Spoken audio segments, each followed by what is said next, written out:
Well, hey there, welcome to the latest episode of Hiker Homily. Hanging out here on a fall day in the Central Valley in California. My puppies, my Max, my Mickey. Yeah.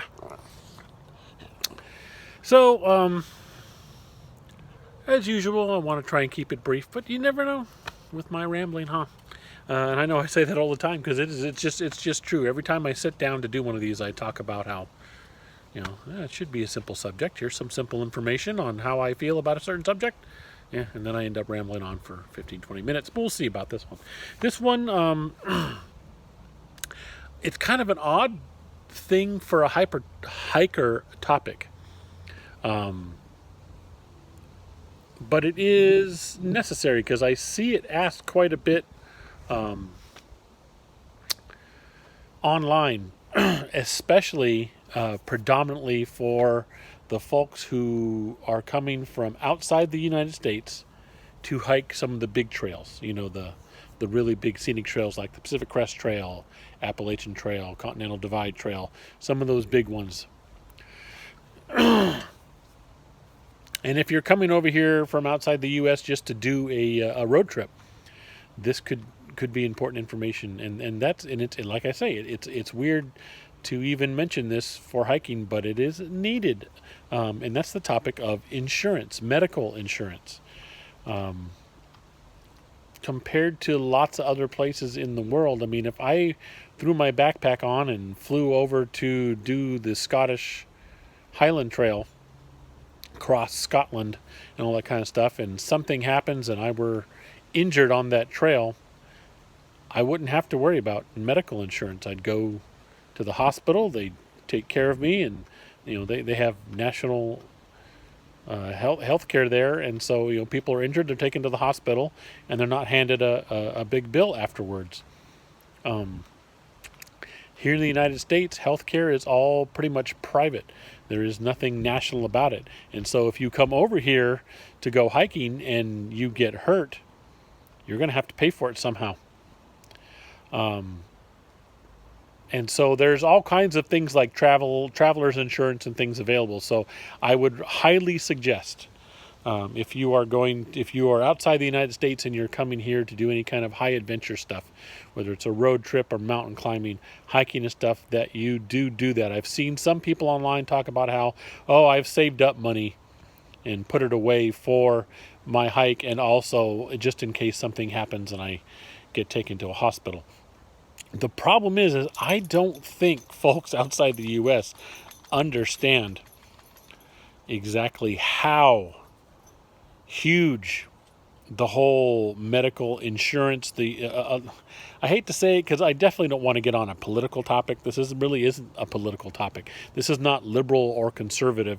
This is just a plain and simple fact that insurance companies kind of run the healthcare stuff. And so as a result, we've ended up fostering a system that has evolved into just something like a simple Band-Aid has turned into a $50 procedure in a medical clinic somewhere. Again, because we've gotten this thing where over the years it's like, well, it's just a Band-Aid, but since this person isn't paying for it, this is a person with medical insurance, the insurance company is going to pay for it. Well, I can charge them $35 for that Band-Aid, plus another $20 for, labor. The fact that, I'm a doctor and I gave them this Band-Aid, or my nurse had to give them this Band-Aid. So there it is, $55. But it's all coming out of this insurance company, right? No big deal. The insurance company's like, cool, we'll pay that $55 for the Band-Aid that the nurse gave to your patient, and we'll make sure that these other patients are paying this much more for healthcare premiums, so we can pay for $55 Band-Aids and stuff.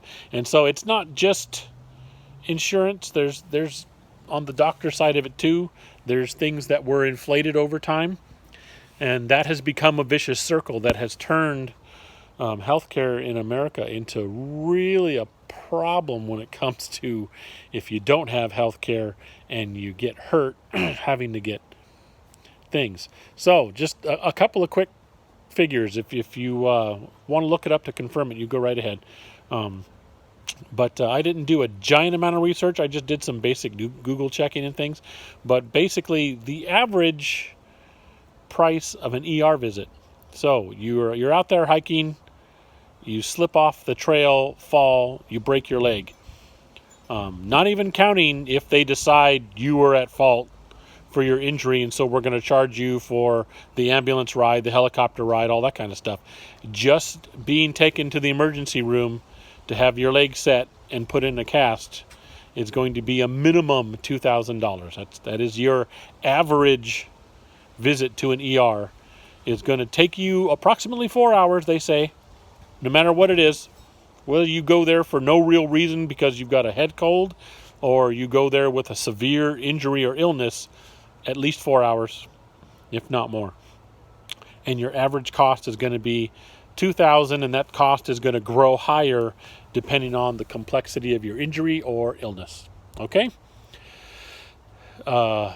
So I see people online. There was one particular example. Oh, I've got $5,000 put away. Okay, so there's almost half your money right there. Just if you stepped foot in an ER, or they took you to an ER because you were injured, half of the money you have put away right from the get-go is probably going to be there. Now, if you have a choice and can go to an urgent care, that tends to be less expensive by far. But again, then you're still risking things like, well, you've come to this urgent care, so we're going to charge you about $100. However, what you've got is something that we can't handle. You need an emergency room. So now you've got a $100 charge already, and then you're going to the emergency room where your average cost is going to be $2,000. Now, if you have something serious going on, the cost of the emergency room is going to go up substantially and quickly. And if it's so bad that they have to admit you into the hospital, which means you're at least going to spend a night in the hospital, your average daily stay for a hospital is $10,000 a day. So again, like the person that I saw online, they put away $5,000. Now, that just if they end up having to stay in the hospital, they are already, just for one day, twice that amount that they have put away.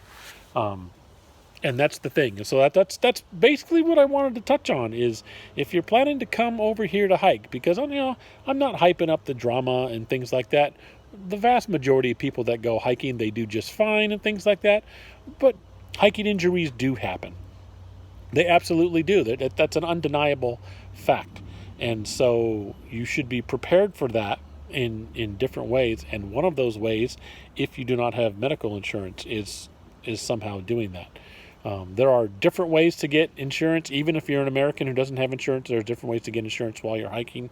And again, this is mostly an issue for folks who are going to be doing the long trails. They're going to be here in the States for a long time, and there's a possibility they may get sick or injured in the 5 months that they're here walking a trail. Because again, backpacking, especially in the backcountry, has an element of danger to it. There's just no way around it. Is it a lot of fun? Is it a thrill? Absolutely it is. Do people get hurt every single year on some of these big trails? Yes. Do people get killed on some of these trails now and then? They sure do. So be ready for the injury and illness by having yourself covered, because I'm telling you right now, if you end up in a clinic or emergency room with a serious injury, it will suck your funds dry so fast. You'll end up, there were people online when we were talking about the insurance issue who had horror stories about having to sell their house, losing their home, selling a whole bunch of their property, selling their car in order to pay for the medical bill that they racked up because they broke something and had to spend a day and a half, 2 days in the hospital, and they came out with a bill of $25,000-$30,000. So there it is in a nutshell. If you're going to come to the U.S. and hike and stuff like that, just be aware of that. It's not like a lot of other countries where you can just go to the hospital and, hey, well, we've got this covered and things like that. There's no such thing as national health care in the United States. And again, this is not a political issue. It is just a simple fact right now. There is no such thing, for good or bad, that doesn't exist. And so if you come here to hike, be aware of that, and be aware of the system that we do have is extremely expensive, to the max. And so putting together a few $1,000s might sound like that's plenty, because in your country you can go to a clinic for $15 and take care of this, or you go to urgent care for $20. Somebody I think from one of the Scandinavian countries was talking about that. If they go to an urgent care and they're not covered by any kind of insurance or national health, it's $20. The equivalent to $20 in their currency, and they've got it. In the United States, absolutely not. Minimum a couple of $100s at an urgent care, and then if you are severely injured or sick, it's going to go up from there. And if you need medication and things like that, even more expensive. So basically, my final gist is basically, if you're going to come here, you're welcome. It's awesome. We have some beautiful trails here and stuff, but just be aware of the differences in the healthcare systems between most countries and our country, and the skyrocketing cost of it. Putting money away, I mean, unless you are absolutely super rich, you are not going to be able to put enough money away to take care of any kind of a serious illness or injury that's going to need real medical care. So I suggest you look into whatever kind of traveler's insurance is out there, and if you can afford that, I would highly suggest it, because unfortunately, like I say, it's not really a political issue. Politics shouldn't have anything to do with it. It's just plain and simple. This is how it is right now. Liberal or conservative, this is how much a doctor visit costs. So if you're coming into the country without insurance, you really should get some kind of coverage, just in case you get hurt and things like that. And that's really about it. That's Hiker Homily for this particular topic. It's like I said, when I first started doing this and got back into hiking, I never thought of it when I was a kid, but then I was lucky. I was one of those ones who, in the United States, I've always had health insurance, either through my parents. My dad's job always covered the whole family with health insurance, and then when I became an adult, I've been lucky enough to have jobs that have had health coverage, and so I've always had some kind of health coverage. Never had to worry about it. And I'm 100% admit I'm fortunate that I was able to have that. So that's about what's going on for that. Thank you so much. As always, if you have anything to comment on that, comment at the email hikingforhealthca@gmail.com, or of course in the comments down below, or in the Patreon comments, because when I post it there. Once again, I like to remind every once in a while that I do have a Patreon channel. The Patreon channel is free. I do not charge money to watch the same videos I post here. I also post to Patreon. Basically, it's just a second platform to see the videos. In case something happens on YouTube, I've got Patreon to post on. If you want to donate a small amount of money on Patreon, you can do that, and it will be well appreciated, and it will be used specifically for hiking. But it is not required to see. I don't have like patron-only videos right now. So if you do donate money, it's a true donation. You're doing it because you want to help out a hiker, or you found my hike reports and gear reviews helpful in some way, or entertaining, or my hiker homilies entertaining or informative, and you want to say thank you for that. That's a way to do it and things like that. But you are not required to pay anything to go to the Patreon page. So anyway, you can leave comments there. As always, thanks for watching, and totally appreciate it, and we'll see you next time.